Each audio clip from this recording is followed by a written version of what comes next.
As we talk about starting off in elected office and not shooting for the highest office in the land, but perhaps starting on the local level, let me just say this: despise not small beginnings. For some individuals, they want to just run right out there. They've got connections, they've been networking, they really believe their gift belongs on the state level right out of the gate.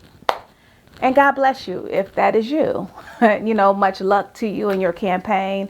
I will say great things happen on the local level, not just because I'm a local elected official and have been for 2 municipalities, but because the truth of the matter is the day-to-day impact on your life comes from the local level. For example, what's going to happen during the pandemic with your children and their education? That is going to be determined in part by your local school board together with the state school board and your governor.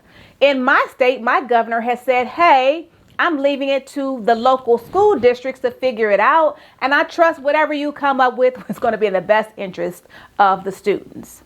So there, your school board, or our school board, my daughter's school board in particular, has the autonomy to make the decision. It's going to impact her during her senior year and all of her peers that attend that district.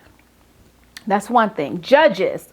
I can't say enough about judges in this area. This time period we're dealing with, we're really trying to dismantle these systemic injustices and systems that have, perpetuated social injustice all these years. Your judges are paramount. These are the people that you're going to go before, that our community primarily is going before to have their cases heard, to have their futures decided. These are the ones who are interpreting the laws and making sure that that they are upheld. I mean, that's why the Republicans have been pushing so hard to fill all these vacancies, because they understand how important it is to fill these judicial seats with people who think like them and believe like them.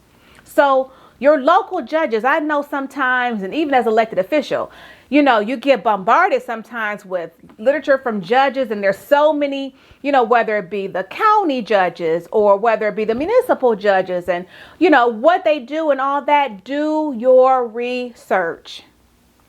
It's imperative that you know who is sitting in those seats and who is making these decisions. Your judges are important. Your council members are important. I don't just say that to pop my collar. We are important, but I say that because we are your local legislators in whatever municipality you live in, whether it's a township, a village, or a city. And we legislate. We make the laws that the police and the courts uphold. That's what we do. We have home rule, and I have a video that I'll link here that talks about orientation for new council members, who you don't have to be a council member, but at least will tell you, give you an idea of how your municipality may be structured. All of them are not structured the same, but your council people are important. What happens to your municipality? Right now, our municipality is looking at a master planning document that was done by the county with little input from our residents. So are we going to let people from outside of our community dictate what happens inside of our community? I don't know. That comes down to a vote for council. I can tell you offline what my personal thoughts are. You probably can gather it from my tone. I would never allow someone to dictate without input from my residents, or input that's contrary to my residents, what's going to happen with the municipality. That's why I've been here for now 11 years. So, but that's important. So it can't be, oh, that's my neighbor and I think they're nice. We'll talk about later some of the things that I want you to consider when your neighbor comes knocking on your door to get their petition signed. My name is Jennifer Mitchell Earley. I help individuals and teams achieve organizational success, and this is Leadership Matters.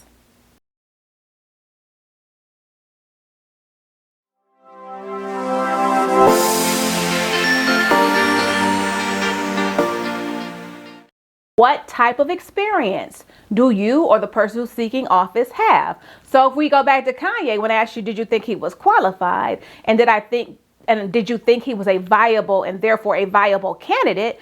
That gets back to, how can you be the president who administrates everything in the government, the highest office in the land, when you've never been an administrator? You've been an artist, you've been a producer and all those things, but you've never been an administrator. How can you legislate and you've never been a legislator? How can you just jump to Congress and you don't even know, you don't even know how the legislative body operates? And I'm not saying that it can't be done, because clearly people have been elected in those positions with no previous experience. What I'm saying is that is a heck of a learning curve, because now you have to get in there and have to understand how that body truly operates and what your role in it is. As I already stated, local office is a great way to learn, especially if you're looking at council member, things of that nature.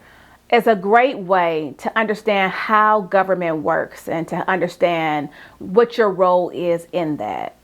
And so everyone has to start somewhere. And I think being a member of a body gives you an opportunity to interact with other individuals, learn together, learn from veteran elected members who have been there in that municipality a while and or have been an elected official for a while, who can show you the ropes. I said that my dad was my public sector mentor because he was a 25-year veteran councilman. And my first municipality, where I was elected to a 4-year term, my father was very integral in helping me to, learn the ropes in politics and in municipal politics in particular, and how that government ran, and what, helping me set my expectations and clarifying things for me. And just, it's just very important that you have someone there, because when you don't know what you don't know until you stumble, into a situation. You don't even know that there is a situation. So my dad was great when people came and developers came. He was able to explain things to me offline. Maybe it didn't take away from the committee meeting that we were vetting the information in, but afterwards I could be like, hey, so I had a question about X, Y, and Z. What do you think about this? When I was introducing legislation, where to go, where to make sure we don't have it, to see what we already have in place, to go to our codified ordinances, which, I'll make a video about it another time. But he was very helpful. And when I came to the municipality I'm at now, I listened a lot. I observed a lot, because I didn't know a lot about my municipality, though I was a product of it. My grandparents had lived here. We've got, at this point, probably a 60, 70-year vested interest in this community. That's how long this property has been here. And someone in my family has, lived in it and been and been engaged in the community. My grandmother was a part of our women's civic league in the community years ago. So, but I still, beyond those things, I didn't know a lot about the community. I just came here to visit my grandmother and enjoyed an ice cream cone from Dairy Queen and some Burger King every now and again.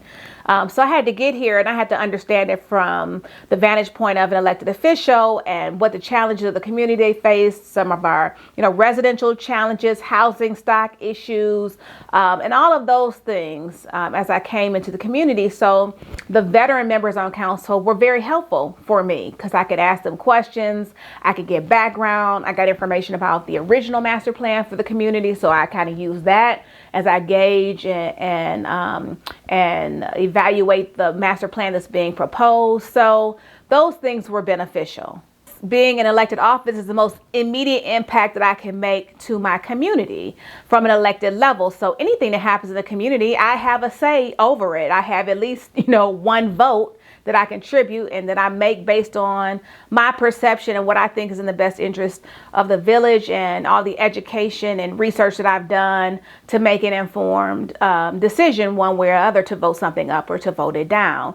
But that doesn't take away from, you don't have to necessarily be an elected official to make an immediate impact. That doesn't take away from those volunteer efforts, those grassroots efforts, which are so important, to go door to door to make sure people understand the issues, to make sure that they are clear and any questions they have are answered. Any philanthropic endeavors, those impact communities as well. So this is not just a one-track way to impact the community. All the protesters that are out right now, that have been out since the death of George Floyd, they are making massive changes just by being out there every day, consistently putting forth their demands, setting expectations of what is appropriate, what is inappropriate, what type of laws they're looking to see enacted, which ones they're looking to be removed, what systemic changes they want to see at every level.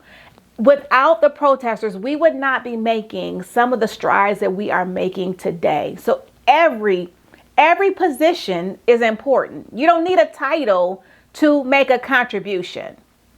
If you choose to do that, then I'm speaking to that right now. But I don't want to diminish those roles that are integral to us moving forward as a society. Your vote, you're contributing by voting. We need everyone to exercise their right to vote in every election. Whether I need you to vote from the top of the ballot to the bottom of the ballot, no matter how many pages the ballot is.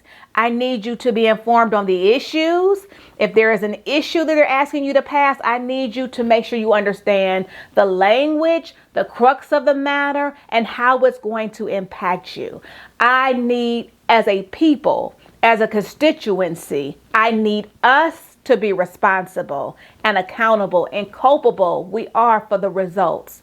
We are culpable for what's going on right now, because whether you voted and you voted your conviction, so you're out of this, or you sat on your hands, this is why we are in the position that we are in today. So we cannot repeat that.